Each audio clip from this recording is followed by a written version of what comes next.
what did you think about Epic? What did you think about Yeah. the rides at Epic? And I know that you have, you talk about having the motion sickness, and I know Universal is screen heavy. For sure. I knew that from years ago. That was my experience even back 20 plus years ago. That was the more intense rides. Why some people really like Universal even back then. So what did I think about Epic? It is epic. It is epic.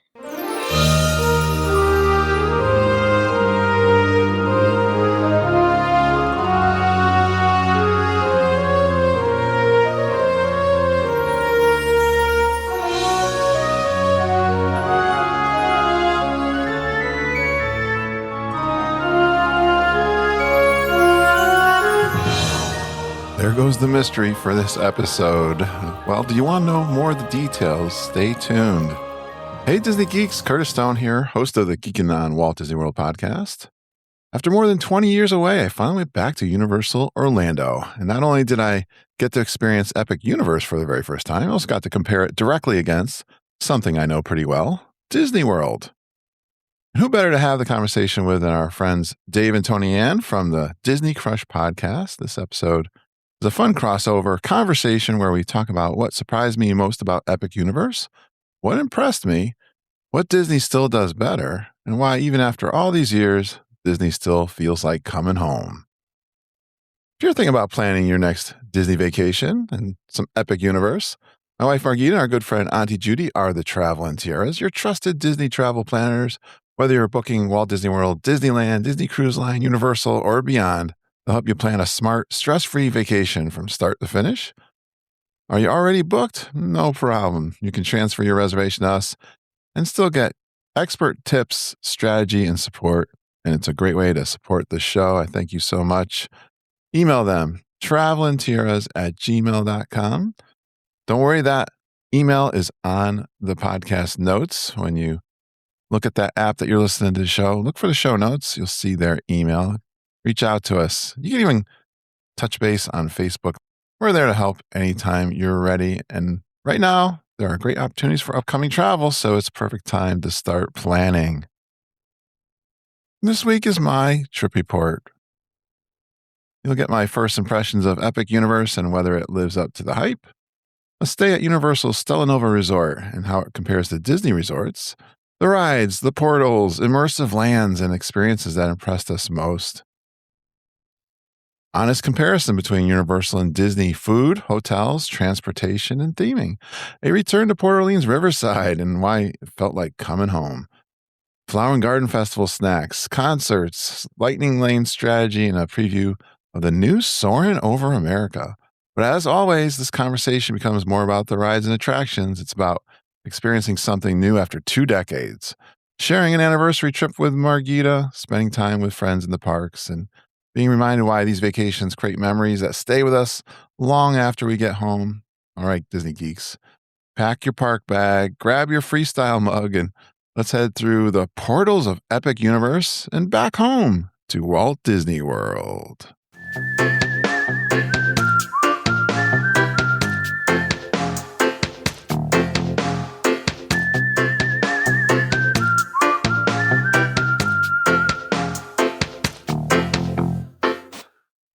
How you doing, David? I'm doing good. I'm glad to have Kurt here. It's so cool to have Kurt here. And I'm a little bit not skeptical. I'm a little bit nervous because I have a feeling he really, really, really liked Universal. Yeah. And I'm scared to go to Universal because I'm scared I'm going to really, really, really like it a lot. And want to go back there all the time. So that could be dangerous.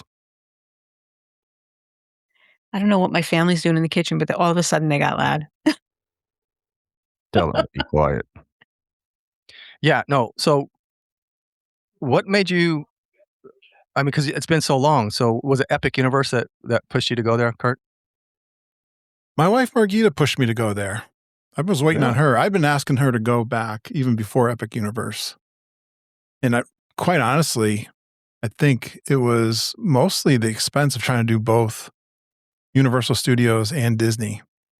We get being Disney goers that go with an annual pass. I had free airfare even this time. And DVC sometimes. Disney is affordable for me for multiple trips. And Margita, boy, she really loves Disney, as you guys know, just as much as me, or maybe even more. But I've been, of course, doing the podcast. I hear about Universal, and I love to do that. Margita books people for Universal. And then with Epic, yeah, I think even more so when I had Glenn and Rebecca. I think we're the first guests for sure that described Epic Universe to me. And I think I felt like you too, Dave, in a little bit. Of course, we're a little bit partial to Disney World. But, that's a good thing. Competition overall is a really good thing. And maybe we'll talk about that as we dig into the comparisons of the two. Okay. I heard you talking on your podcast this week about that you took a really early flight this trip. This was the earliest one ever. I think Margita was probably up at 1:30 and I was up about 2:00. And so I only lived like 45 minutes from the airport, but my daughter Lindsay drove us, and I forget what time we boarded, guys, but it was really early. I want to say 6:00, something like that. Okay. Was there a weirdo at the airport? I saw your notes. So we get it. It was a good flight. I'm glad, once you get down there, boy, the flights these days are rough on me. Those seats are so tough. But anyways, we got down there, we get our bags, and we're waiting for our lift ride. And Margita's like pointing down at the sky. We're in Orlando waiting for our lift outside of the baggage claim. He's got shorts on. Of course, it's warm. Matter of fact, when we left, it was really cold in Connecticut. It was like 40 degrees. But look down. This guy's got one flip-flop and one barefoot. And so what time is it now? I mean, it's like 8:00, 8:30, 9:00 in the morning. Yeah. And he's staggering a little bit. Now, I don't know. Hey, I don't want to judge. But when you got one flip-flop on and one flip off, and he's acting a little bit erratic, and his ride pulls up, it's like a Mercedes-Benz. Of course it is. I'm like, here we are. We're in Florida. We got a chuckle out of that. I want to party with that guy. I don't know what he was up to at 8:00 in the morning, but they were happy to see him, and he was on his way. That was our start of our trip. Cool. David, you got? Back to Universal. What made you pick? You guys went to Universal first before you went to Disney, right? That's right. Was it planned that way, or did it just happen that way, or did you guys plan it that way? Planning's always a fluent thing with us geeks and crushers, right? So, but no, I think we might have cut. Margita was looking at the cost too a little bit. Being the travel advisor, she had some good discounts. That was another motivator for her to try this out. And the resort we picked was kind of the mid-range, the Stella Nova Resort. And it's nice, quick ride from the airport, as you would imagine. Gorgeous resort. It's kind of stunning. There's two of them. There's another, they're like brother, sister, from across the street of these two. But the facade is these, they're not bricks, but they're all like really shiny, space looking tiles or something? That's the word I'm looking for. Yeah, Tarantonian tiles. Yeah. It's very tiled and very cool looking and modern looking. And of course, beautiful getting in there. The staff was excellent. Margita took like an hour checking in. I was pulling my hair because we were heading right over to Universal from there, which is going to be a bus ride over to Universal. It's closer logistically to Epic. It's walking distance to Epic. So it's a good spot. And, brand spanking new, the carpet and everything when we finally got our room and all that.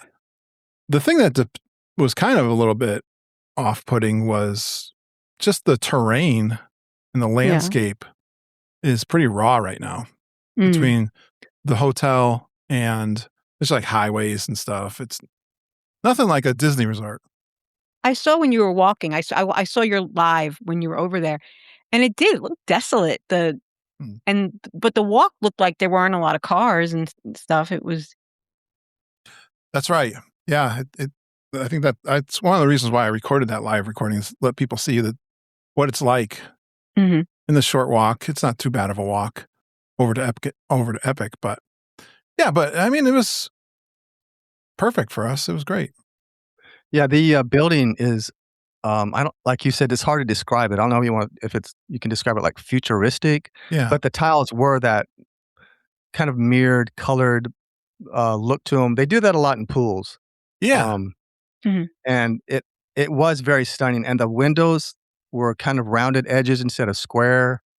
Right. Right. Very and the landscaping, like you said, maybe this hasn't matured yet, but that was one thing I think that you mentioned on your walk was that you just can't beat Disney's. Yeah, it's been around for a long time, of course, so they've Right. had years and Right. years of growth, but they bring in plants and Right. trees, and they're known for that, but the landscaping is just bar none, Yeah. for Disney. It's just one of the most incredible things Disney does is their landscaping. Yeah, and I was just thinking of this, Dave, trying to it's not even fair to compare the Disney resort experience to the Universal resort. It's like a hotel stuck in the middle of Mhm. Mhm. nowhere. Right. The Whereas hotel I'll tell you, I right. stayed at we stayed at Port Orleans for the second half of the trip. And this was a choice by Margita. She always wanted to stay at the mansions at Riverside. Mhm. We stayed there years ago, pretty early on in our Disney travels with the kids when they were young. My funniest experience with that was Margita getting lost in that property. So it was, It's big. it was when we didn't know what Disney resorts were like. I Right. think it might have been the first like moderate we went to because we did the Polynesian, like it was our first real Disney resort Mhm. on our like third trip. So that might have been like our fourth trip that we did to Riverside, Port Orleans. So it was quite a while ago, but boy, the mansions, that is gorgeous. That property is stunning. And Wow. Yeah, it especially really is. the mansions, it looks like you're in this mansion kind of place. I mean, it's almost like the it's scoped down, but the Mhm. buildings are really impressive. And of course, you've got the little river going through there and the walkway to the Mhm. French Quarter. Like you said, Dave, I mean, you can't compare the landscaping to what Disney provides for the resorts, and all of them are very much like that. But I was really impressed with more than I thought I would with Port Orleans, Riverside. Yeah, that's a big favorite with a lot of people, especially going over to the French Quarter. I know Deirdre mentioned something about a walk from Royal Pacific to Universal and the islands is a Mhm. really beautiful walk. So, I mean, I guess there's some, in any place there's going to be some beautiful spots, but to me, Universal just seems like it's just a whole lot more concrete everywhere. Right. No, just Yeah. Yeah. That's but yeah, it's hard to that's where they fell. I'll tell you the thing again, just staying with the comparison, Mhm. and we'll get into this in the parks too. I noticed the freestyle drink machines, Mm. and I'm sure this is something Glenn and Rebecca talked about. And they had this mug, which I'm really into glassware, and I don't have it Right. here You with like me. collecting cups and Yeah, I'm sippers bad. and glasses. I'm bad. But oh, is this the $50 mug? yes, the $50 mug. This isn't the one. It's like in this style that I'm showing you. This is Mhm. my company mug, but it's very similar to this. But I always liked, even when Disney World remember they did the little Star Wars one where there, Yeah. Mhm. I used that I thought that was the greatest thing because that was something that was really practical. It was one of the first mugs I had that you kept your Right. cold and your hot. Right. It's Now, insulated. right. So, Right. so when I saw $50, I balked on it the first day at Epic. But then I'm saying, I just want another one. Not that I need it, but I want to change. And on this trip, that was going to be kind of my souvenir. So I said to Mark, I started working on her. I said, you know what? I'm going to go over to Disney. I'm going to I want something just like big like this. It's 24 ounces. I want the hot, cold kind of thing. And then I said, that's probably gonna be $40. I know I'll have a discount probably with my annual pass and DVC or whatever. But so I worked on her and I ended up getting it when we were in the park. And it actually, the other thing they do with the freestyle machines that I sold her on too, I said, you know what? You can just get free water. I saw someone go up. I think she was in the bathroom. And I went up and I saw someone getting water for free. And I said, That's awesome. And anyways, I got that, and we ended up drinking. She was really feeling, what was with the Dramamine or something. She wanted a Coke, and now I had the freestyle machines, and they have them everywhere in the park. And then I wasn't sure, there was a miscommunication of could I use that in the resort and in the parks? And with that big $50 one, I was able to. Oh, okay. So I don't know if there's a difference. I think there's a cheaper one that might not be. I don't know. Mm-hmm. But those freestyle machines are quite awesome. And I think that's still a good deal. Yeah. Especially when it's hot. I wish Disney would do that. Yeah, there's one thing that, exactly. You need the water when you're in the parks. Yeah. Yeah, we were just there recently, and we were drinking a lot of water. Disney's great about giving free waters out, and we took advantage of it. Absolutely. Michael's on a tear behind me, so I'm just laughing.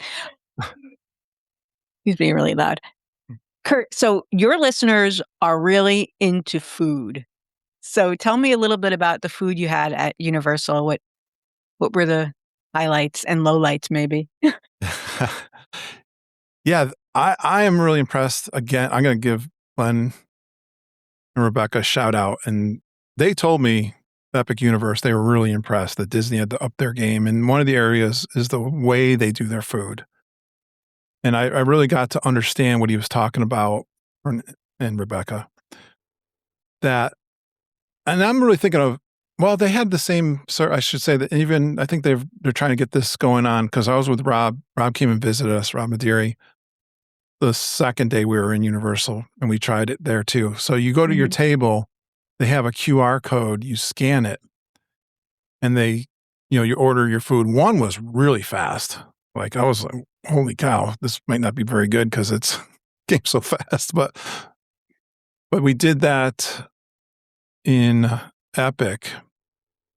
I should go look at the restaurants but first, I mean, just that service, and that the thing that's really impressive about that. Now, of course, you have quick service at Disney where you can mobile order, but these are all like sit down restaurants where you're sitting down and the quality is up there. You know what I'm saying? It's not like very cool. It's not like a. When you're at Disney, you still have to go up there and carry the tray and get everything, and I see how the benefit of that, especially for me, because sometimes when I'm there alone with Michael, I can't leave him alone, and I can't find a table, leave him there, and what I wind up doing is being one of those people walking around with a tray and no place to sit. It's happened to me many times. Regal Eagle is bad like that, and I've talked about Casey's Corner being like that too, where it's really hard to find a table if you're one of those people that can't have your family go ahead and find one for you, or if you're a solo traveler. So that really excites me, the idea of sitting down, ordering, and having them bring the food to the table. That's awesome. Yeah, the one bad one, it wasn't really bad, but Margie even said to me when she wanted to go to Mythos. And yeah, Mythos is like it's supposed to be one of their top restaurants, right? Well, the sign outside, and she was, it's the best theme park restaurant in the world. It says right on the outside. Okay. That's a bold statement. That's their claim, Kurt. That's what they had on the up front. Yes. Well, I say that we're the top Disney podcast all the time, according to me. I know. I probably went in there with a little bit of cynicism then of that. I was actually kind of buying the line. Kurt, do you know what the second busiest restaurant in the world is? The second busiest restaurant in the world. I think it's Mythos. Was it? No. Oh. The second busiest restaurant in the world. No, I know this one. This is Cosmic Rays. It's Cosmic Rays. Cosmic Rays. Okay. Oh, yep. I was thinking, what's the rank? There was some ranking for the Boathouse. Yeah, that's that is. I saw that too. It's a very busy restaurant in the world, but this is, I guess, quick service type thing. Yeah, right. And it's Cosmic Rays. Yep. That doesn't surprise me. Nope. So anyways, Mythos, we went there and the server was absolutely fantastic. Almost a little bit too much. Like I couldn't get rid of her. She kept coming back. And so she was, very bubbly and helpful. But I had the kebab meal. That's like couscous, had like a steak kebab, but the beef was dry and tough. So if you're the best, you guys might know me from my food reviews. I'm not that picky. I'm pretty impressed with a lot of stuff that I have. I'm very rarely do I have a bad experience food wise, but that beef was not on par with beef I've had at Disney World. So Margit had a huge burger, and I think hers was fine. So if they didn't have that sign out front, it probably wouldn't have been that. and the atmosphere was fine. Yeah, so that was good. But again, the same kind of thing. The ordering was. She might have taken. Actually, I take that back. I think she might have taken our order for that one. Okay. The one we did with Rob was I think that was the one we had. I'm check. Oh, that was. Oh my gosh. I'm trying to remember. It was in Universal, and it was in the. What's that green Christmas guy? The Grinch? The Grinch. It was in the Grinch area, I think. Oh, I love the Grinch. But that was, I think both Rob and I had a steak kind of sandwich thing. That was really good. We did the Meteor Astro pub dinner too. That was just in outside. Epic. Is that that's in Epic too. It was right outside of Stardust Racers. It was we sat outside. I had a bacon cheeseburger. Marita had chicken and waffles. Again, that was the one that came really fast. But it was good. It was perfect. Like I said, really good food, really fast, really convenient. Do you find the prices like on par with Disney? I found when I went to Universal, but this was a while back, the food seemed to be a little more expensive to me, but I don't know. I don't, you know what? That's a good question. I actually felt like it was good quality at a decent price. Okay. Too. Okay. I think I like that burger. I think on the menu is like $17, under $20 or something. Yeah. That's right. Yeah. So yeah, I felt like, you got that nice pub dinner, lunch or whatever, and it was pretty reasonable. Good. So what did you think about Epic? What did you think about the rides at Epic? And I know that you have, you talk about having the motion sickness, and I know Universal is screen heavy. For sure. I knew that from years ago. That was my experience even back 20 plus years ago. That was the more intense rides. Why some people really like Universal even back then. So what did I think about Epic? It is epic. It is epic. Hate to be redundant, but I'll tell you the thing to me that's really impressive about it. If you took like the Star Wars land, think of that in Disney World. Right. How they kind of hide it, and you really get immersive when you walk into that world. Take that and make, what is it, 5 or 6 portals they call them? Yeah. At Epic, right? So you have the hub, and you have those portals that are all those immersive worlds all the way around. All of those are like that.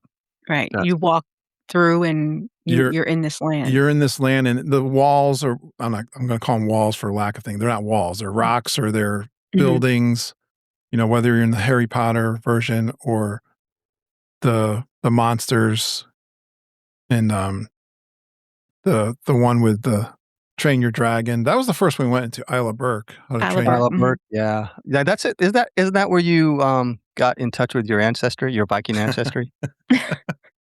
That you were mentioning? That's right.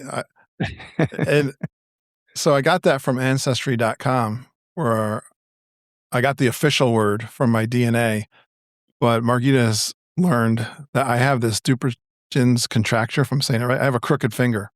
Oh, yeah. And it's so funny because I got home and there's a commercial for some kind of medication. Don't get surgery. Take this for your Viking finger, and it's a whole Viking theme thing.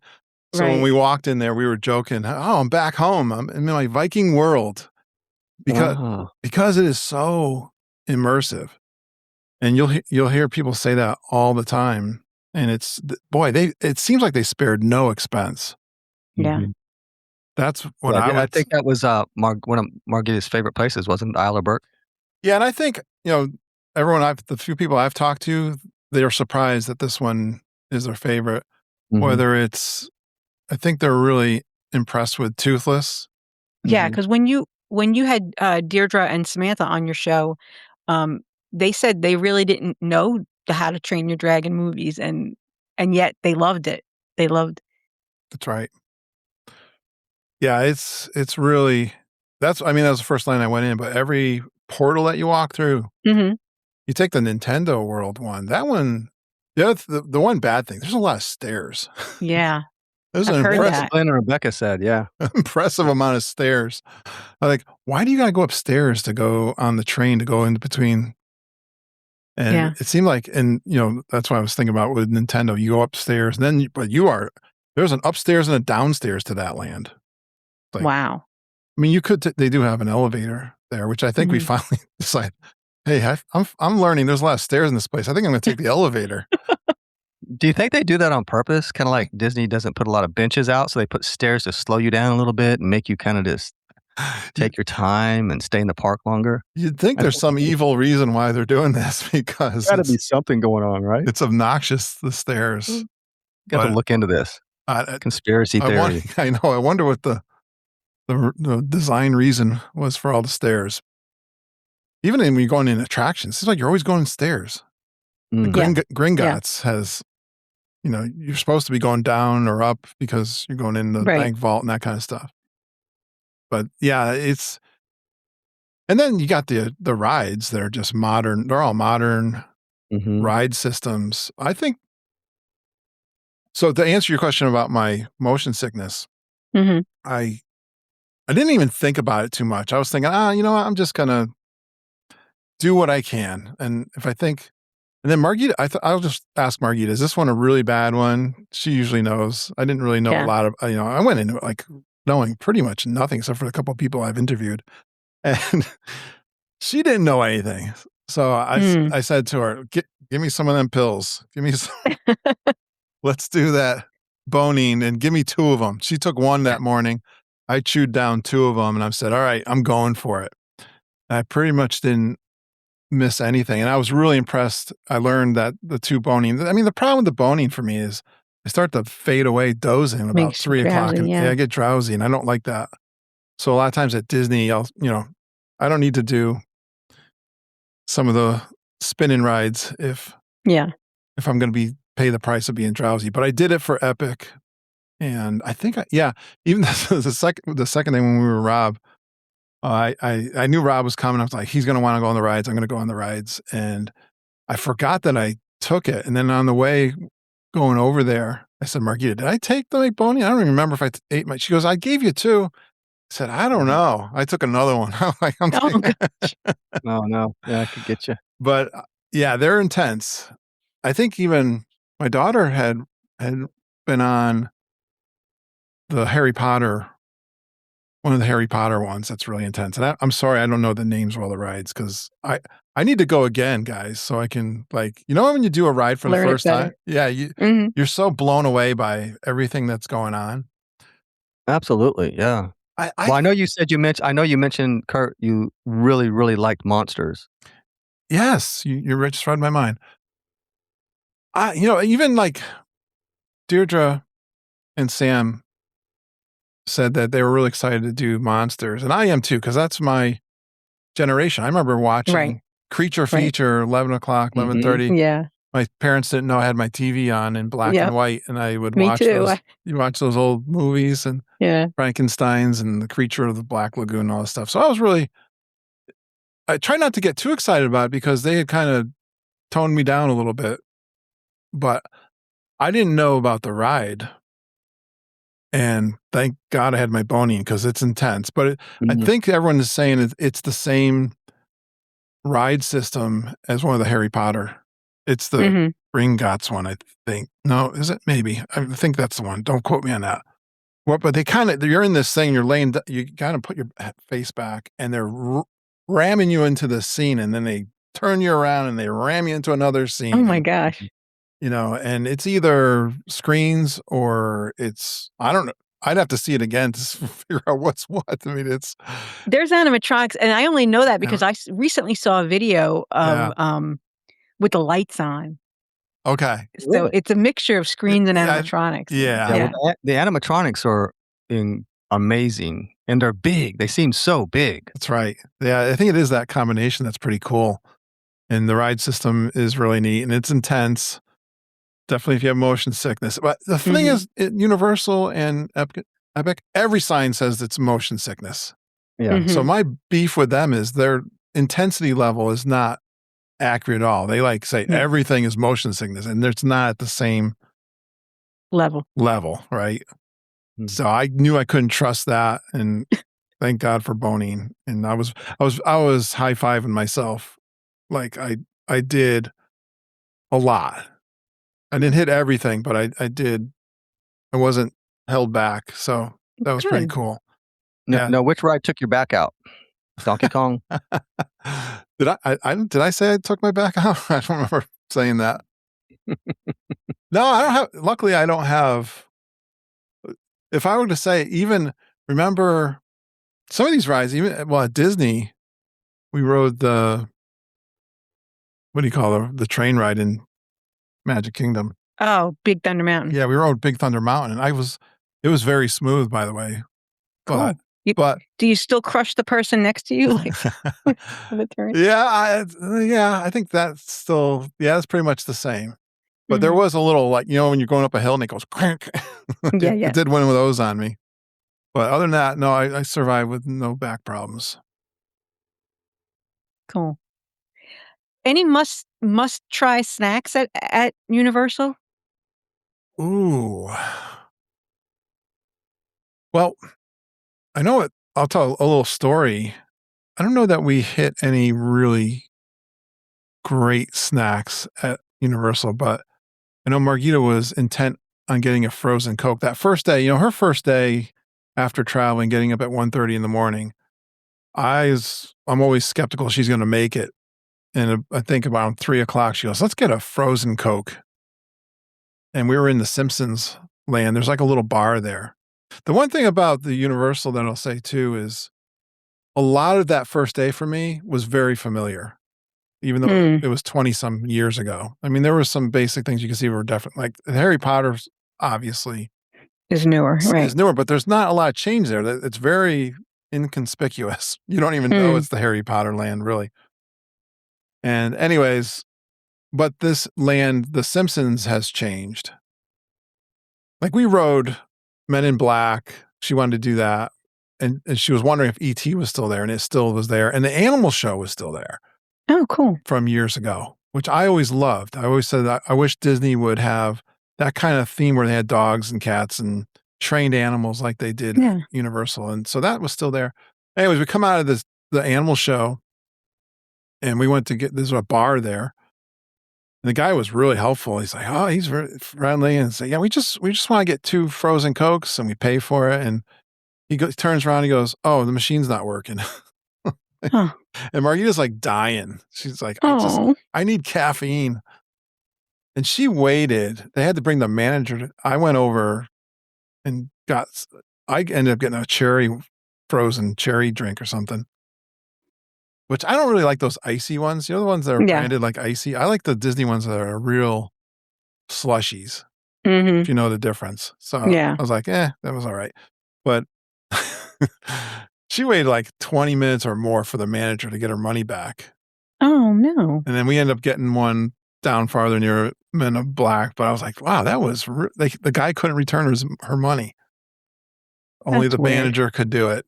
But yeah, I don't think we had, Tony, any big snacks. Nothing stood out. Nothing stood out there. We didn't even do the butterbeer. We never even got a chance to do that. Oh, okay. Yeah, so Well, we're talking about maybe going back in September. We're trying That's to cool. talk Judy and Ken, I guess, and Judy really want to do Epic.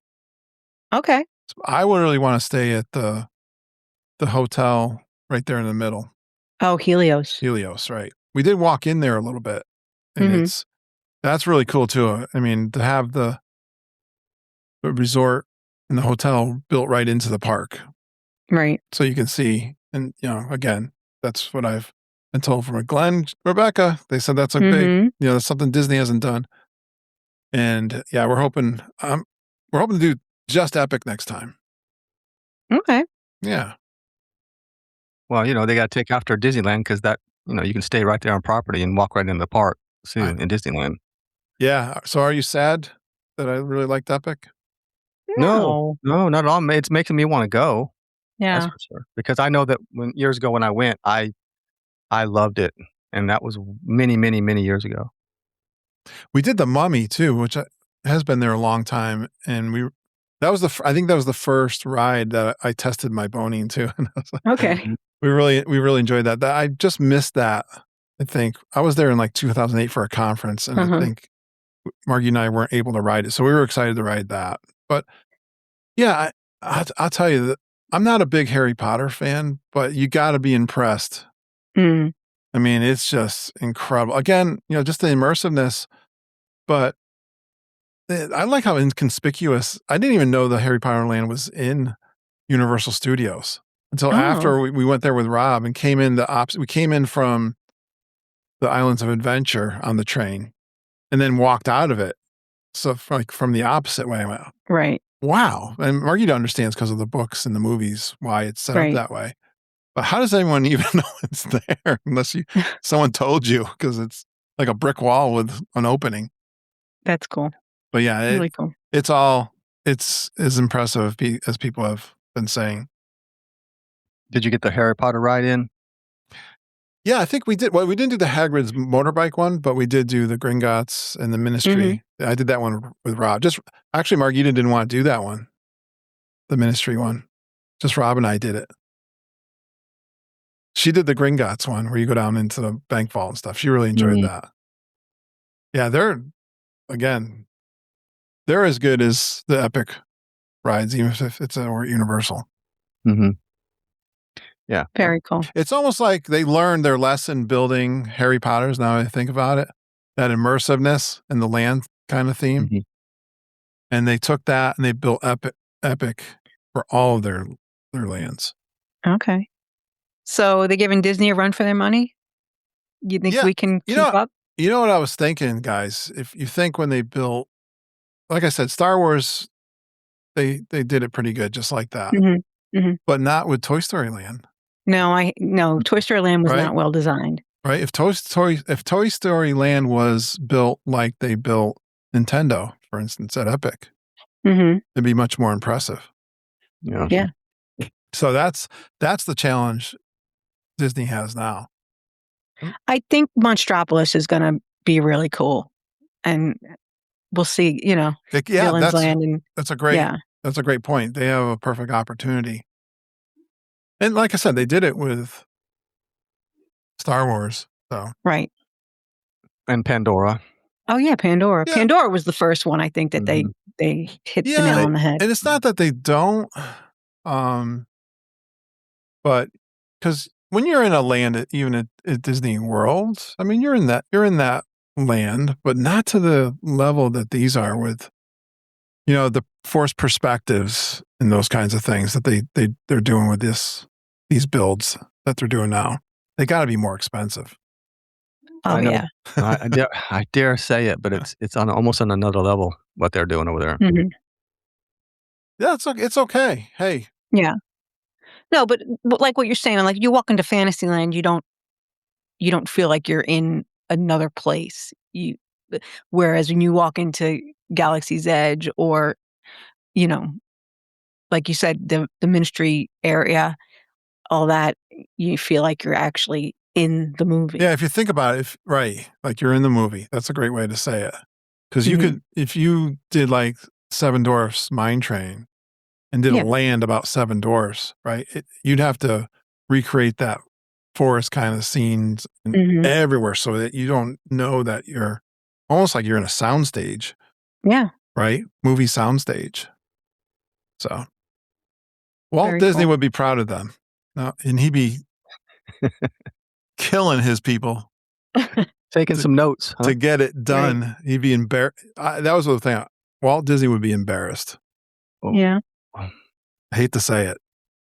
Well, But that's from what okay. I understand, That's okay. From what I understand, Josh D'Amaro has, he's visited Epic, and from what I heard, he told the people building Villains Land they need to up their game. Yeah. That he wasn't impressed by what they had so far. He was like, "You need to do better." That's what Walt did, right? Yep. And so, well, Walt had it all in his head. Now they got a real competitor with Epic. Yep. Good stuff. So you left Universal and you went to Disney. Did you feel like you were at home? Did you? Oh yeah, that's a great analogy. Going from a foreign country And coming home.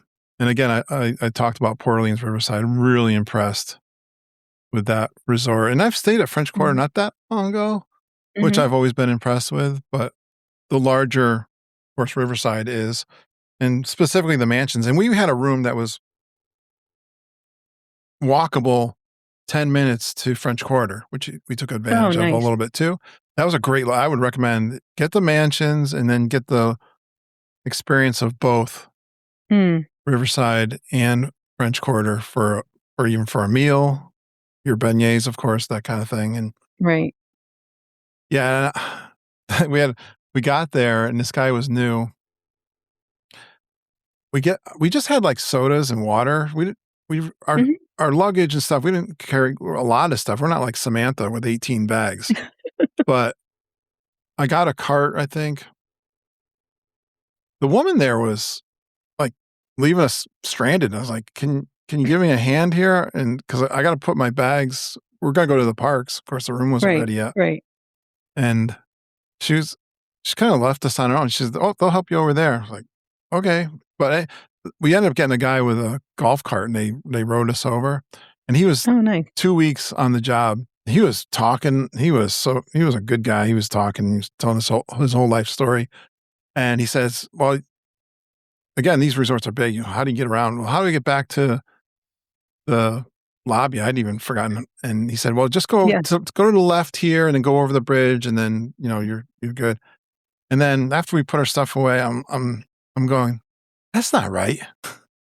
I can see the lobby from here, and it's over on the right-hand side. Like, I think we're going to go over that bridge on the right, not go to the left. And Margita's like, you sure he told us? I said, trust me. I don't know what he's talking about, but that's going to the French Quarter. That's not going to Riverside. And I thought, what the heck? And after we did, I was like, what the heck was he thinking? But anyways, I don't know. I think he was new. Huh?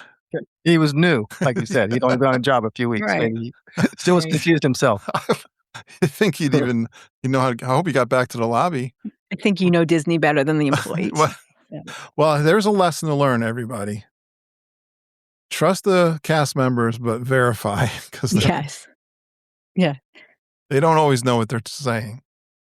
But so did you get to do any of those? Because you had been talking on your show about doing the 40% off meal. Did you get to do that at any? Because annual pass holders this summer, if you don't know, at select restaurants get 40% off at certain meals. Like some restaurants, it's just breakfast. Some restaurants, it's just lunch. Some restaurants, it's just dinner. So you have to look at the fine print. Yes, and we knew that, and we booked. We didn't want to do a lot of big meals. We're both losing weight. We don't have the appetite we used to have. And so we went to Magic Kingdom. We had a good rest and everything. We got over there pretty quick the first day. But we had one of those meals booked at the aquarium. Oh, Coral Reef? Coral Reef in Epcot, which we did before on that deal, and we really liked it. We thought that was good. And I said to Margita, I think logistically, that is not a good idea. and we switched it to Crystal Palace. Now, she had Crystal Palace booked for Thursday of the week, and this was, I think, Monday. So we started switching things around on the fly. Right. It ended up being 20% off at Crystal Palace. Okay. And but Crystal Palace, we liked it. Again, Which meal was this? This was on Monday. Which meal? Like breakfast, lunch, dinner? It was lunch, Okay. or it was dinner. I don't know. We were there early. We were like early dinner. It was early dinner. Yeah, because it was like late lunch or early dinner. We ended up getting the 3:45. I think we were going to call that day early anyway. Okay.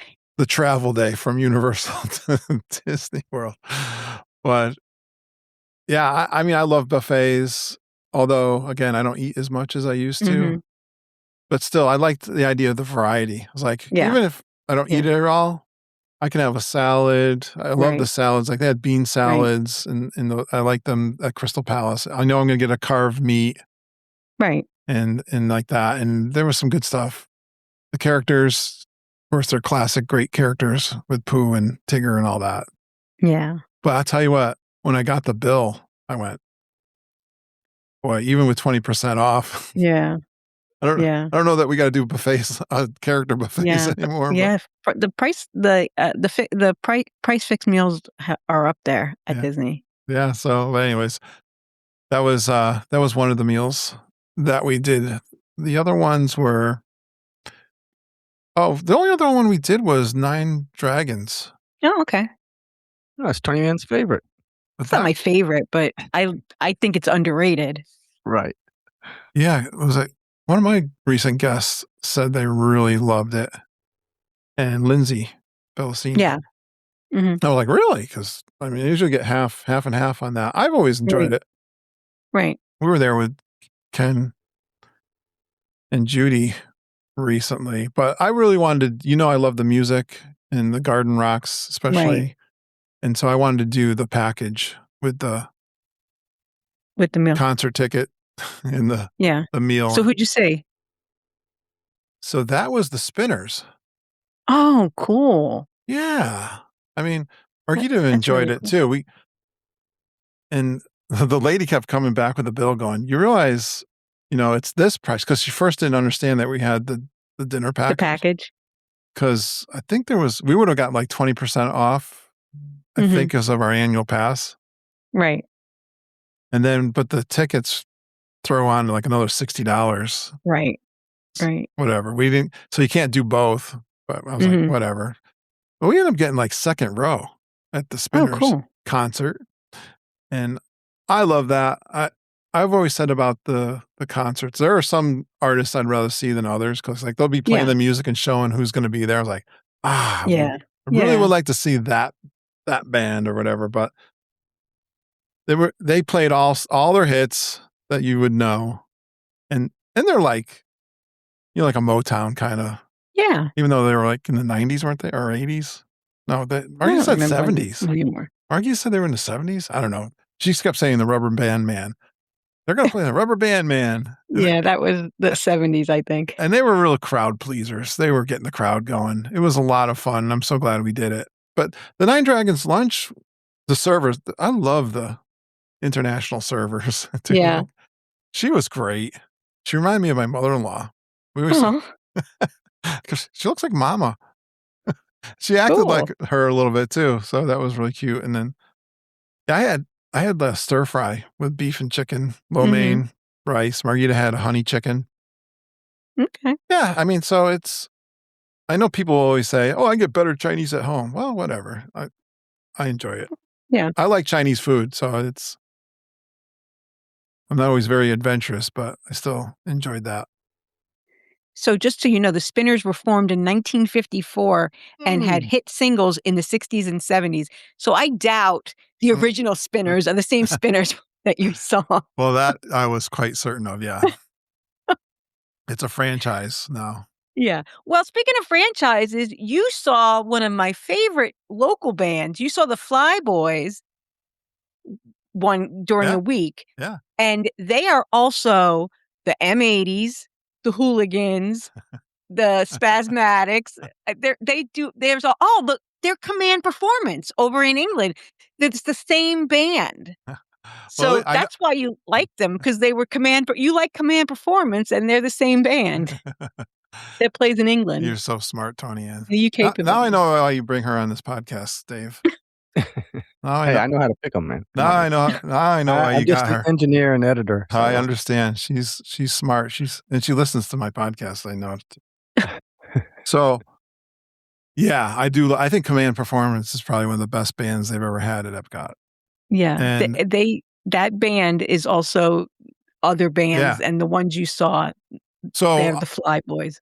So they have different genres. Yeah, for the different. I've seen that before. I can remember years ago seeing one of the guitar players from Off Kilter. Mm-hmm. I was at a conference over at Universal, matter of fact, and he was one of the band. He was the guitar player in the band, and they had a different name. So yeah. Well, the guy that played the fiddle in Off Kilter is the guy from Jason and Billy and Jason that used to be at Port Orleans Riverside, French Quarter. So I looked up their name. I saw who it was. I kind of Googled who they were, and they just said a local Orlando band. But when I sat down to watch, I go, that lead guy is in Command Performance. I am pretty certain because he's quite dynamic and he's good. Yeah, yeah. I didn't recognize the other players from Command Performance. Right. So I think they have people they switch in and out. For sure. They've always done that. Even when they had the Beatles kind of bands. Yeah. They did that. But yeah, I was really, 90s rock music. I'd rather have 70s, but they're definitely. You should go see when they're the M80s. I love the M80s. They do all 80s music. They were fantastic. Again, we're doing the safety dance. Here's the thing. I don't know if I said it. I'll say it plainly. I love going to the shows when they have them at Epcot for the festivals because even if I don't know the artist, maybe I know they're a one-hit wonder. Yeah. But there's always something I take away from that show that I really enjoy. Yeah. You know what I'm saying? I always walk away going, I really enjoyed that performance or that singer or what's the shopping mall singer from Tiffany. I saw Tiffany. I'm like, so did me and Dave. We love Tiffany. Oh, she's great. Well, I love Tiffany. Dave did not love Tiffany, but I loved her. I mean, not my genre, but seeing her getting out there and perform, I wasn't surprised that she could sing, and I love performers that can sing.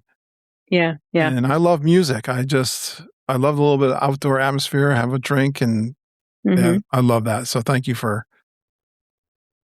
talking about all that. I did some of the food stuff. Oh, for the flower and garden? Oh, and I want to tell you, Tony Ann, you gave me a recommendation that I was not able to get the first time you told me about it, which was in Magic Kingdom. The cinnamon bun with all the caramel and bacon. And the bacon? It's, I tell people know this that are Disney people. Disney, and even, I'll say Universal maybe learned this from Disney because they had these donuts over in the Simpsons land, which were like huge in a box that you could buy. But that is over the top. Like Ken Ludwig he's disgusted by it, just looking at it because of all the caramel and sweets on it. Yeah, yeah. He's like, I can't believe you can eat that. And I didn't, I had Kayleen Stuns, I recorded with her this week. Mm-hmm. And she said it without me even saying, because I was going to bring it on my podcast when I did my trip report. But I had the cinnamon bun at the Norwegian bakery. Okay. And I'm looking in the case. I swear I've never seen this thing before. I mean, the icing on top of that thing is like 4 inches high. Wow. It's just like gobbed on there. I'm like, I'm all about that, Margita. Order me one of those. You get what you want. I'll get a Viking coffee. I'm good. And the cinnamon bun part, I ran out of that before I ran out of icing. Wow. And that's saying something for me because I love icing. I was dabbing it up. So that was a good cinnamon bun. But the festival foods, I had the seafood boil. Which now you're talking. I was starving. I think some of the booths that you're walking that are kind of off the the World Showcase path, direct path. I don't think that, tell me if you think this is right, but I don't think those lines are nearly as bad. No, they're not. But the food can be just as good. Did you get the seafood boil at the beach club and yacht, the beach grub and yacht grub? Yeah, I think that's what it is. It's in between like Figment and like Canada, that walkway there. So I got that, and I got the street corn there too, which I liked. Yeah, that was with that. And then I went right over to Canada and I got the beef tips. It's got like Were they tender? Yeah, that was that. I was like, hey, see, these are tender, and the ones over at the best restaurant in any amusement park. The best theme park restaurant in the world. couldn't beat the Canadian food booth. Yeah. Okay. That was good. I think I did. We did. We went back to Epcot on a different day, and this was right before the Chinese restaurant. I was still starving. I was like, Margaret, we stopped. This is the one where the Communicore Hall is. That stop right there. They had a fish slider. Yeah. It was good. Yeah. I was like, a blackened fish slider? Like, yeah. I told her, give me the fillet of fish. I think she laughed. I think she did laugh when I ordered the fillet of fish. Cool. But that hit the spot. So that's what I had at the. All right. Oh, I got to tell you another snack that really impressed me. Okay. What happened to Dave? He went dark. He's having trouble with his camera. He's been having trouble with his camera. Dave, you there? I'm here. I'm here. This is a snack that really impressed me. Again, my wife is the knowledgeable one of our Disney experience. She spends a lot of time looking on websites, Facebook, whatever. And so I recommend this to everyone. I want everyone to try this. Maybe you know or don't know. I thought it was something that a lot of people would know. But if you go into the Japan Pavilion, kind of back where the sake is, get in line there. At the counter, they have this little tabletop thing where you could read what flavors they had. And they had I know they had a strawberry, vanilla, and a couple of strange ones. I'll say green tea, but I don't know what it was. They had like 4 different flavors, but they're in a package, like an ice cream. You know, if you get a Mickey bar package kind of, they're packaged like that. But they're waffle ice creams. Cool. If you think of a waffle cone, I've seen them on Instagram. Maybe you probably have. You're very knowledgeable on all this stuff. But the rest of you that don't know, I was really impressed with that. Cool. It's just, you open it up and it's 2 pieces, like you got to crack it. And then and it has a chocolate lining inside. So I got the vanilla one. Oh, really? Yeah. It's got a little thin chocolate line. Cool. But with the waffle and the ice cream, I was like, brilliant. Good on the Japanese for. They have a lot of good snacks. I know. Explore the snacks in the Japanese. You could get you could also get freeze-dried shrimp and crabs. Oh, good to know. Yeah. You had mentioned in your notes that you guys used Lightning Lane this trip, and that you guys was it Weight Magic that you used? You said that Margita had some newfangled program. Was it Weight Magic? Because we Glenn and I did a deep dive into Weight Magic, episode 440 of the Disney Crush podcast. So it was like 5 weeks ago. If anybody's interested in Weight Magic, but I used it in April and I was really impressed. So you guys were impressed too? Yes. Margita especially. An example of that, I think she couldn't get Remy's. Remy's was all sold out, but it somehow got us a Remy's. Now, the bad news is it was down. Oh. So we had a Lightning Lane for Remy's, but it was down. And then we did get a, return. Return anytime. But we never, you know how that goes. Yeah. It didn't work out for us, but that was very impressive just for the app. Yeah. And the way she explained it to me, it's a website, not necessarily a mobile app. It is a website, but you can make like a shortcut on your phone that goes right to it. So it's like you could use it like an app. But I told Glenn when we did the show on it that it is easier to set up initially on your computer, but then when you're in the parks, you could use it's not that difficult to use. I feel like it was non-touch. It was doing things for her. She was running that side of things, and she loves the rides. I mean, let's be Mr. Obvious. Yes. You got to get a lightning lane for like Magic Kingdom. Yeah. If you really want to hit the rides hard, at least one day.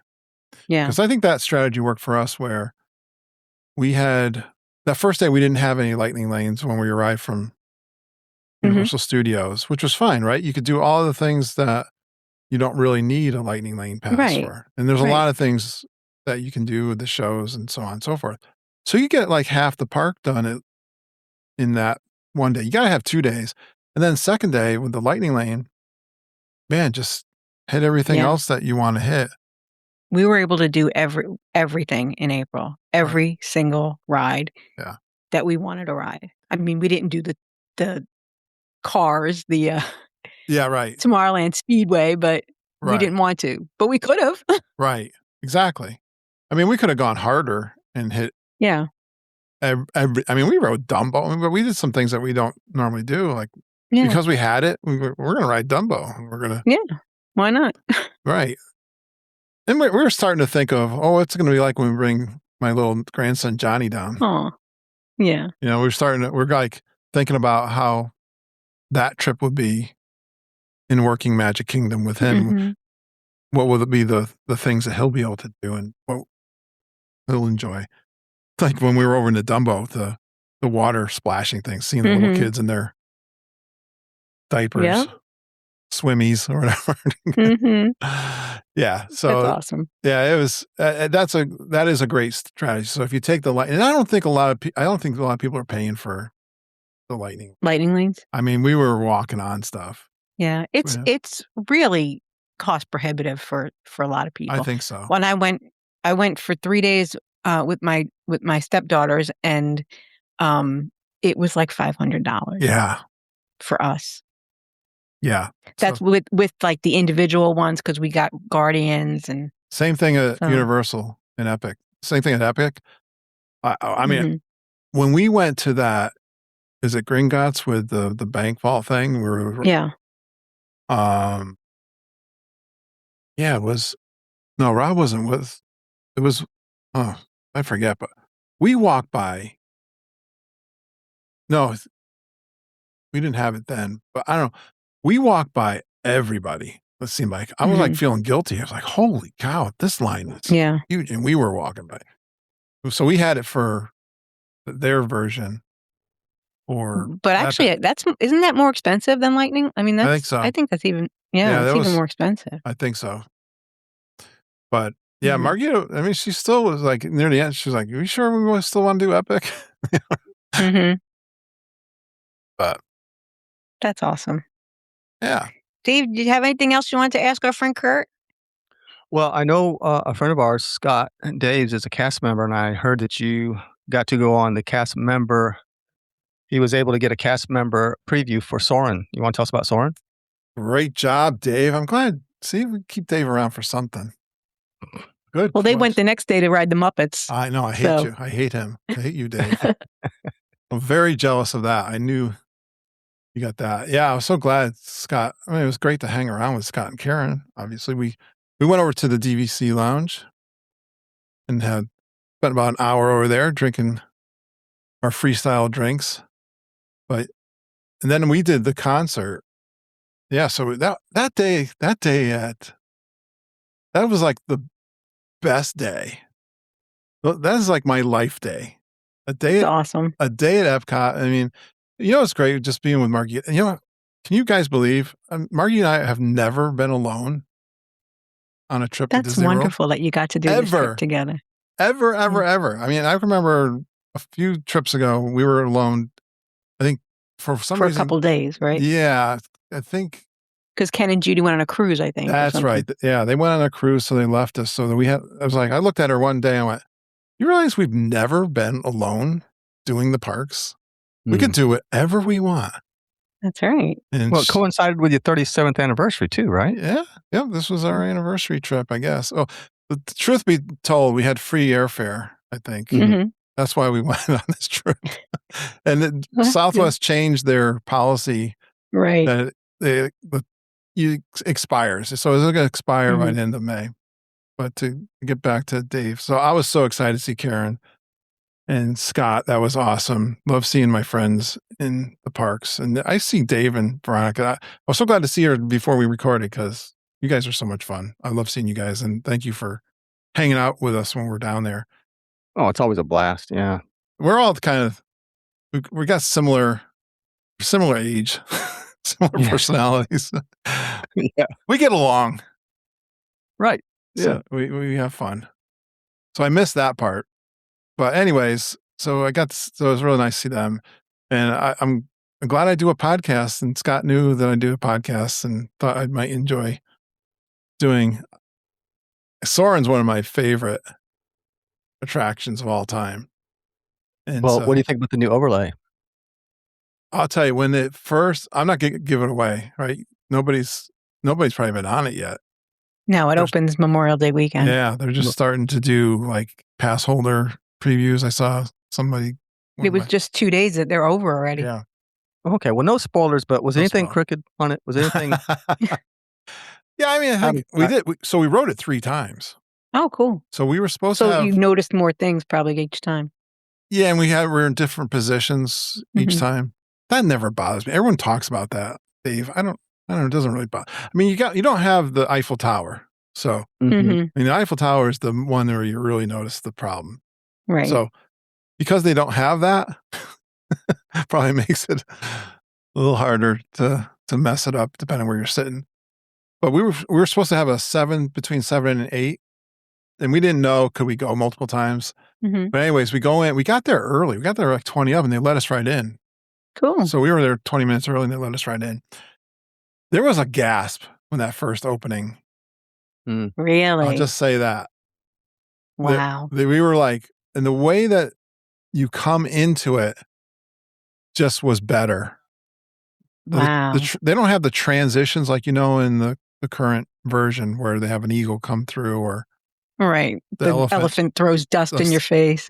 They might have a little bit of that, but still the transitions are. And I was worried about the music, and it's still. I wonder what my daughter would think. I always love her perspectives on things. It's still kind of the style of the music we're used to. I think there's certain. I wasn't that astute to tell you. It didn't distract from it. It still made it. It still was good. But it's America. I love America. Yeah, I'm a big fan. Yeah. Look, did you see my shirt? Aw. I got a new Mickey Mouse America shirt. Liberty, freedom, and Mickey Mouse. Yeah. Authentic. So this, the celebration is for the 250th year. So you'll see. Right. I think you'll see some of that in the parks, and that's what cool. That's what it's for. So yeah, the scenes are great. I mean, we walked out saying, the worst thing about that, we're trying to criticize it, I think, was it felt too short. Oh, okay. Because we're like, they could have done this, or they could have added that or this. They could have had this scene from this part of the country, but again, I don't want to give it away. But okay. It was. Well, I'm excited to see it. We were very impressed. We were very excited about it. I think Scott and Karen would say the same thing. Very, very, very cool. Thank you, Scott and Karen, Mickey File Podcast, for inviting Margita and I. We had a great time. Yeah, that's the thing about like Rock and Roller Coaster. We got to do it with them, the cast preview for that, and Rock and Roller Coaster is just still Rock and Roller Coaster. So, but you have the pre-show and you have them in the recording room, so all that's different, and the cue's a little bit different. There's things in there. So, but yeah, Soarin', I think I'm excited to see Soarin', because that's just a whole show, a whole new show. That's right. We always said that's a great advantage of it. You just got to do a new movie. Yeah. I think the smells, there was one that was kind of similar. We were talking to a cast member after, and she was explaining the smells to me, I think, and where they were. But the other thing we did too was the new Buzz Lightyear. Yeah, I did that on my last trip. Okay. Yeah. Very happy with that. I mean, I thought it was refreshed nicely. Yeah. The new shooting, Yeah. I guess, pistols are easier Yeah. And to maneuver. when you hit something, it lights up Right. green or red, I think, depending which gun you're using. And I'm so glad I beat Margita 2 out of 3 of the shooting games between the one over at Universal, the Men in Black, and Hollywood Studios. I beat her there. And then the railroad. Why am I always having trouble remembering the railroad? Big Thunder Mountain? Big Thunder Mountain. That was down twice on our day. We were thinking, we're not going to be able to get on this. Because first time we went there, it was down. It came back up. We walked across the park again, and it was down already. It came up, and it went down again, like so fast. But we finally did get on it. Definitely smoother. I think Margita would say it was really smooth. I'm trying to think, there was one big scene that's brand new, very cool. But for the most part, I thought I'd see more on the outside kind of new stuff. But smoother, but still just Big Thunder Mountain. I think that's what made me think about, like you were saying with rock and roll.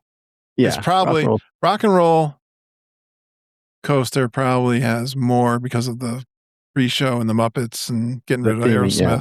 The theming part, I'm sure, is probably more different. Big Thunder Mountain, you're going to go, okay, that was great, but I don't know why. I don't know. Well, Kurt, if you go to our YouTube channel, you can see the recording studio. I took a video of it. Oh, okay. So you did it, yeah. I did a little video of it, and I was able to post that. Oh, cool. Yeah. It's good. So, it's all right. I'm glad we got to see some new stuff. Very cool. So you said you would go back to Epic, right? Yeah, we were so impressed. We'd like to stay in the resort right inside the park and do 2 days, two days at Epcot, Epic. I say Epcot. Yeah. Whatever, we were saying, whatever happened to that hotel they're going to build in Epcot? Oh, yeah. That was a while ago. You know what? I'll tell you, again, I'm on your show, so I can be critical, right? Absolutely. You could be snarky on this. Snarky on your show. We were saying, remember all of the things they promised for Epcot that they didn't come through Mary with? Poppins and... But the whole Margita, her biggest play pavilion. Yeah, her big stink was all those walls and time they took to build Moana and the empty space. Because right. I was excited about that because they were going to build an amphitheater there that looked really cool. That had trees and floating. Right. I thought that was going to be a new music thing. And then Disney didn't do anything there, and Universal built Epic. Right. That's what was her comment. I said, and she's not wrong. I was going to say, they cheapened out on it. Yeah, it was a little disappointing. We've talked to a security guard while we were in Epic. He was talking our ear off. He said they even had, you got to remember, they were starting this, I think, during COVID, building it too. He said they had more plans. He thinks they even he says, I think they even cut down what they were planning on doing.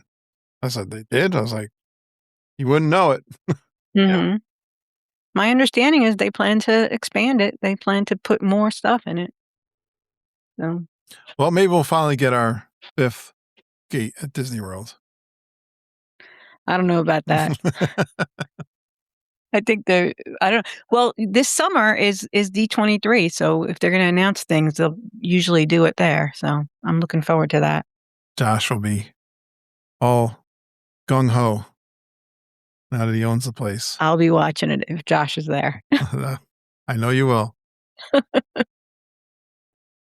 David? Yes, Tony Ann? Did you have anything else? Or you about ready to wrap this up? I think so. Okay, well, you did say that that Epic Universe, I think you said, was amazing, and that you're going to book 2 nights at Helios, maybe in September, correct? That's what we're thinking about. Yeah, and I think Glenn said he advises if you do something like that, that you splurge for the park view because of the light show. So look into that. And if you're going to book your trip in September, Kurt, do you know of any good travel agencies we could use to do that, something like that? Hopefully, the Travel and Tiaras will get me a discount for my trip.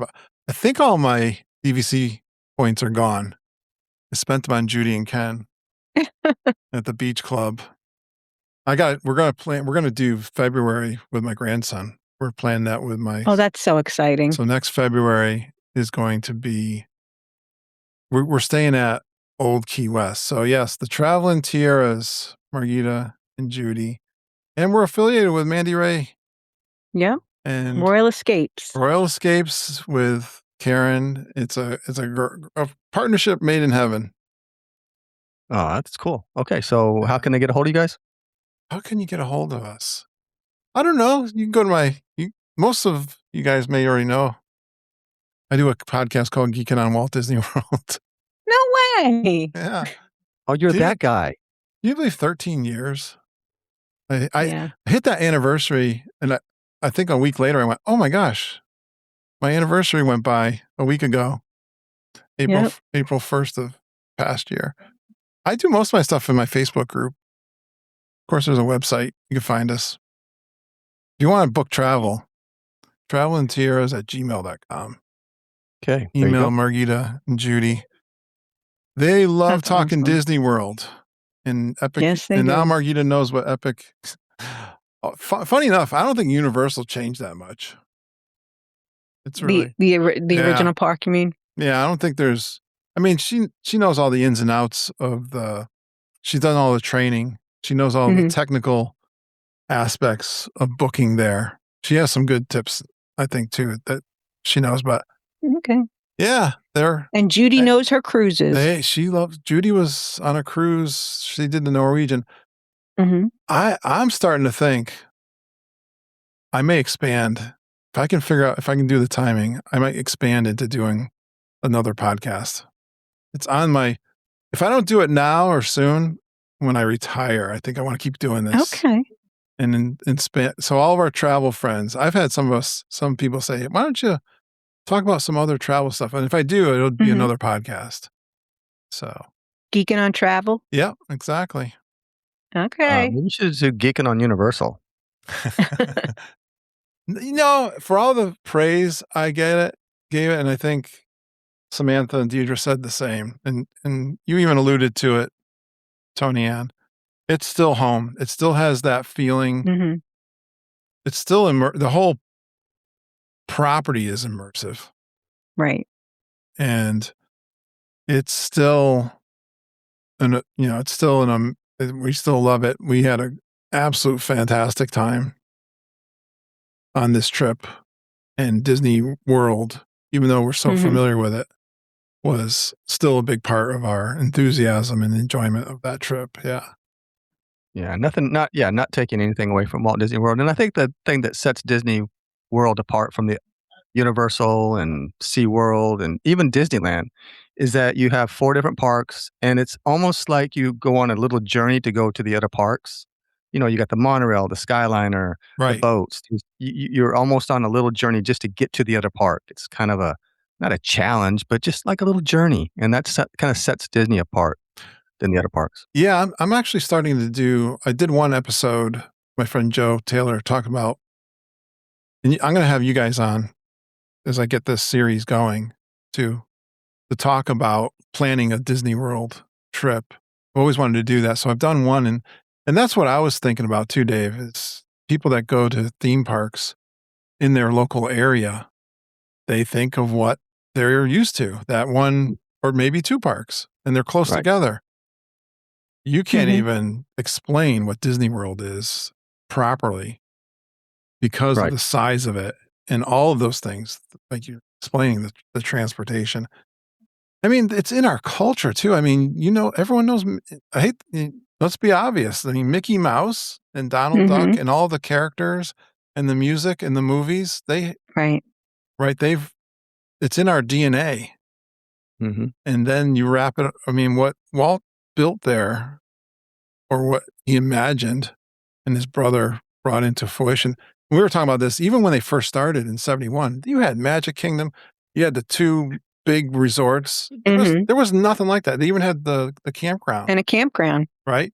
You think about that. And Scott was showing me, he had his records his mom kept. He was showing me on his phone. The cost was like under $200 for this big package to go to Disney World. And I'm like, that's what I was talking to him about. I was like, that was impressive. Judy talks about her honeymoon in 1972 was just that, yeah, $99 a person, I think, and they got a luau and tickets to the park and a room at the Polynesian. You're driving into this property. It's hard to explain, but yes, our love will never. It's okay to be honest and critical, and it's healthy for them to. I mean, that's what Walt wanted them to do, was to plus it, continue to build and improve. And so there you go. You got your challenge. All right, Josh, it's up to you. Yep. David? All right, we're going to end this show, you guys. Thank you, Kurt, so much for coming on. We really, really appreciate it. And before we leave, Tony Ann, I have some useless facts. Oh, Disney useless facts. Yes. On this week's Disney's Useless Facts. On April 3rd, 2019, can anybody tell me what that day was? No. That was the first time that Kurt Stone from Geekin' on Walt Disney World came on the Disney Crush podcast. Really? And if you hear this and you're the first one to let me know at thedisneycrush@gmail.com, I'll send you a Disney Crush coffee mug. Okay. How do you like that? So they have to send you the date of Kurt's first That's right. Got to get it all right. Disney Crush? April 3rd, 2019. Okay. That's the day. Kurt, thank you so much. We appreciate you, man. That's awesome. That's only 7 years ago. Yep. I guess it's starting to get old. We're starting to get old. There we are. So glad I met you guys and have been hanging out since 2019. 2019. Yep. Did we meet after that? No. I met you at the first G3 in October of 2019. Okay. Yeah, I met you before that too. Yeah. I met you at your very first meetup at Nomad. Met you at Nomad. Yes. Yeah. That must have been a year or two before then. Mm-hmm. So maybe it's like over 10 years, Dave. Yeah. We begged and pleaded for 2 years and you finally said, okay, I'll come on. Well, it's hard to get through the gates to book me. Yeah. The gatekeepers are right. have been trained very well. No, it's so glad to collaborate with you guys. I appreciate it. Yeah, it's a lot Thanks of for fun. doing this. We appreciate you. We appreciate you so much. Thanks, pals. All right. Well, that's going to do it for this week's Disney Crush podcast. And we will see you guys next week. Same time, same place. See you. Bye. Bye. Please stand clear of the doors. Por favor, manténganse alejado de las puertas. What a fun conversation. A huge thank you to Dave and Tony Ann from the Disney Crush podcast for having me on and letting me share this trip with their listeners. Yeah, we cross-posted this episode on both their podcast and my podcast. And I always enjoy talking Disney with those two. And it's especially fun to compare notes after finally getting back to Universal and experiencing Epic Universe for myself. I love seeing those guys in the parks too. Miss them. I miss all of you. This episode really highlighted something I kept thinking about throughout the trip. Epic Universe is incredibly impressive. The immersion is next level. The attractions are fantastic. And Universal has absolutely raised the bar. But at the same time, walking back into Walt Disney World felt like coming home. Whether it was Port Orleans Riverside, Epcot festivals, live music, great food, or just being surrounded by Disney magic, there's something special about Disney that keeps pulling us back. And honestly, that competition between Disney and Universal, it's a good thing for all of us as theme park fans. I want to give a heartfelt thank you to everyone who supports the show through the Travel and Tiaras. When you book a Disney vacation, Universal trip, cruise, or other adventure with Margita and Judy, we're transferring existing reservation to them. You're helping support this podcast and everything we do here in the Geekin' community. Supporting them supports the show, and we truly appreciate every single one of you. Email them, travelinteriors@gmail.com. And my Patreon family, thank you so much for your support. Those contributions help keep the podcast going, help cover the costs of producing the show week after week. If you'd like to support the podcast and join our amazing Patreon community, visit patreon.com/geekinonwdw. I thank you so much. I want to hear from you. Have you experienced Epic Universe yet? Do you think Universal is catching Disney? Or does Walt Disney World still feel like home to you too? Jump into the Facebook group. Let us know. If you've got a Disney trip report, a planning strategy, a favorite Disney memory, or a story you'd love to share, reach out. I'm always looking for future guests and future conversations with fellow Disney geeks. Email me, kurt.stone@geekinonwdw.com. And I do have Jen Batchelder scheduled to record with this week, but I don't have a backload of episodes. I have to start reaching out to people. No one's reaching out to me. I got to reach out to you guys. Let me know if you've got a trip. I want to hear from you. You may have noticed that Wendy Fox didn't interview me this time. Well, what really happened was in Facebook group, Tony Ann said that they have a podcast and that I think she was hinting she would like to interview me. And so I gave her that opportunity, but don't worry. I have a great idea. And I'm trying to put together Wendy with Margita and get her take on this trip. And that's a rare thing to have Margita on the podcast. And I'm trying to get her set up. We're going to continue our series on Disney trip planning. We've been really busy and we're doing today. This is Sunday. I'm up early, very early in the morning on a Sunday because we're having a baby shower today. She's been very busy planning that baby shower amongst everything else she's doing. So hopefully I can get to her to record those 2 episodes and we will continue those series on Disney World planning. And I was excited this week. I was chatting with my pal Joe Taylor like I do every single week. And he's going to be in Florida for 2 weeks at the beach in Florida. But he's going to hop over. We're making plans for an Epcot day. He's going to stay over. We're booking a room for him. So that's exciting. We're going to be there September 19th. I think we're going to be there 9 nights. We're going to do 3 nights at Epic is what the plan is looking right now. And 6 nights at Disney World. We're staying at Old Key West, so we'll be there in September. Just to let you know, if you're looking to see us in the fall, we'll be down there with Ken and Judy for her birthday trip. Well, thank you so much for listening and going geeking on Walt Disney World with us. We love this community and we love you geeks. Until next time, keep taking care of each other. Have a magical day and may all your dreams come true.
Yeah, do it any way you want. I don't care. I'll do my intro for our show, and then you do your thing anywhere where you talk first, so you could cut our intro off yours. I could put an intro and an outro. You can just add it later too. That's what you probably because you always do that where you add one. I do. So you can just cut this part out. So yeah, we could do it that way.